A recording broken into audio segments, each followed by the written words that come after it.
প্রতিনিয়ত ফোনে হুমকি আসতেছে, থ্রেট আসতেছে, আমাদের সদস্য সচিব জুবাইর হলের উপর থ্রেট আসতেছে, আমাদের কালকে যে আমাদের উপর হামলা হবে না এই দায়িত্ব ঝুঁকিয়ে নেবে। উসমান হাদি বেঁচে থাকবে সারা বাংলার বিপ্লবীদের অন্তরে, সারা বাংলার বিপ্লবীদের শহরে চিরস্থানে, এবং বিপ্লব শহীদ উসমান হাদির মতন বিপ্লবী বাংলার ঘরে ঘরে জন্মাবে।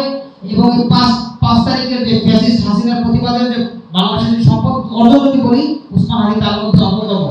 আমরা উসমান হাদির অতি বিলম্বে উন্নত চিকিৎসার জন্য, বিদেশে প্রেরণের জন্য অনুরোধ জানাচ্ছি ইন্ডিয়ান গভর্নমেন্টের প্রতি এবং তার পরিবারকে আপনার আইনি বলার মাধ্যমে আপনার প্রোটেক্ট করার জন্য আমরা এটা অনুরোধ জানাচ্ছি।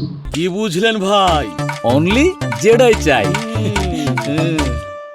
ঝালকাঠি 1 আসনে সম্প্রতি একজন নমিনেশন পেয়েছেন একজন নির্দিষ্ট দলের, খুবই জনপ্রিয় একটি দলের। উনি প্রকাশ্যে বলেছে যে আপনার আওয়ামী লীগকে উনি প্রকাশ্যে ওনার দলে রেখেছে। আমরা এটার তীব্র নিন্দা জানাই, কারণ জুলাই অভ্যুত্থানের সময় আমরা উত্তাল রাজপথে ছিলাম। আমরা কোনো এসি কেবিনে বসে বা এসি রুমে বসে আমরা ঠান্ডা হাওয়া গায়ে লাগাইনি। সো আমাদের টানটা বেশি, এটা আমার অস্তিত্বের লড়াই। আজকে হাদির উপরে গুলি, this is pretty meticulous design, আমরা এটাকে বলবো যে এই মেটিকুলাস ডিজাইনে হাদি তো এখন একটা বাংলাদেশের মনুমেন্ট। হাদি এই বাংলাদেশের যত মহাপুরুষ আসছে তাদের এই ক্ষমজন্মায়েরা, এরা আমাদের চোখে আঙুল দিয়ে দেখিয়ে দিয়ে যায় যে কিভাবে সিনা টান করে দাঁড়াইতে হয়।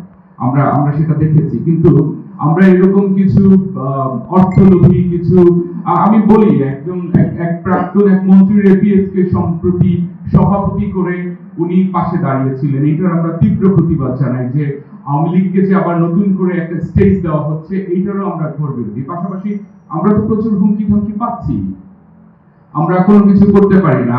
কোনো কিছু করতে গেলে হচ্ছে ওই নির্দিষ্ট যে বড় দলগুলি আছে তারা আমাদেরকে সহযোগিতা করে না, কিন্তু তারা তো আমাদের স্টেক হোল্ডার ছিল বা আমরা তাদের স্টেক হোল্ডার ছিলাম এই আন্দোলনগুলোতে।